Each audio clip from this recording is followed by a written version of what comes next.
Bonjour à vous tous pour un nouveau séance prenante où j'aborderai avec vous aujourd'hui un film. Il s'agit d'Hugo Cabret. Hugo Cabret, c'est un conte pour petits et grands réalisé par Martin Scorsese. Alors, c'est un film pour moi d'initié. Il y a bon nombre de symboles tout au long du film qui sont très révélateurs de ce que peut être, d'un point de vue ésotérique, la recherche ou la quête de l'homme, et notamment avec un outil qui est incroyable pour susciter l'imaginaire ou aviver l'imaginaire chez l'être humain, c'est le cinéma. C'est l'histoire d'un petit garçon, Hugo Cabret, qui a son père, qui est un inventeur, et ce dernier a été amené à retrouver une sorte de mannequin, de poupée mécanique, avec un cœur, et ce dernier a une clé en forme de cœur qui est perdue. Hugo va avoir à traverser un deuil, qui est celui de son père, et il va être amené à vivre au sein d'une gare. Une gare où il va rencontrer notamment une jeune fille qui va l'accompagner dans sa quête.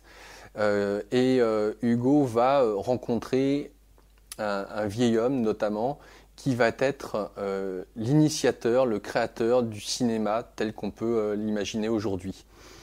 Cet homme est issu du milieu du cirque et quand il a commencé à voir les premières images par les frères Lumière, tout de suite il a l'idée, en tant que magicien venant du milieu du cirque donc, de se dire qu'il va pouvoir créer des mondes, des univers incroyables grâce au pouvoir de l'image. Et l'image, c'est l'anagramme de magie, bien évidemment. Et c'est tout l'art de pouvoir créer des suggestions dans l'esprit de ceux qui vont regarder, observer les images.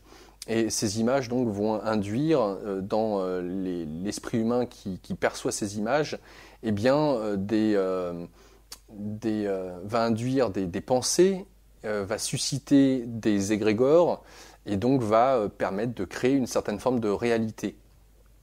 Et au sein de ce film, Scorsese met bien quelque chose qui est vraiment clé, c'est l'horloge. D'ailleurs, Hugo, au sein de cette gare, de cette station, va trouver refuge au sein d'une horloge qui va être amenée régulièrement à remonter l'heure de cette horloge.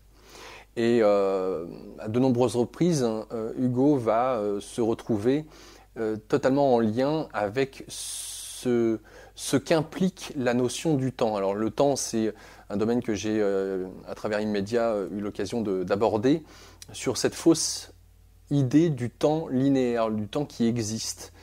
Et donc je voudrais pas trop vous en dire, c'est surtout un livre qui se découvre comme un conte, qui est vraiment merveilleux, on en apprend beaucoup sur les origines du cinéma.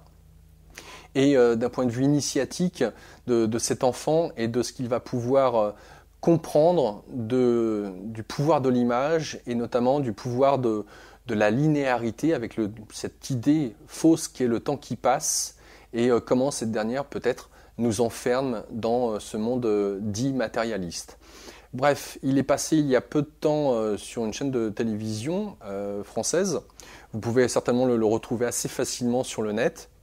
Dans la réalisation, Martin Scorsese a eu l'idée de pouvoir donner un relief un petit peu à la Amélie Poulain ou encore des allusions dans la réalisation à la Cité des enfants perdus, toutes ces couleurs vives qui nous amènent à considérer un monde fantastique ou dit imaginaire, et on n'en est pas, bien entendu, sans faire des liens avec Peter Pan, où le capitaine Crochet, pris dans la linéarité, se retrouve avec un crocodile, avec un réveil qui fait tic-tac, bien entendu, à l'intérieur, et qui nous montre l'illusion du temps, et de Peter Pan qui finalement est dans l'instant présent, dans l'oubli total de ce qu'est la notion du temps telle que nous l'apercevons, et qui finalement se trouve libéré des affres du temps linéaire, puisque rien n'existe si ce n'est cet instant présent, ce cadeau qui nous est offert.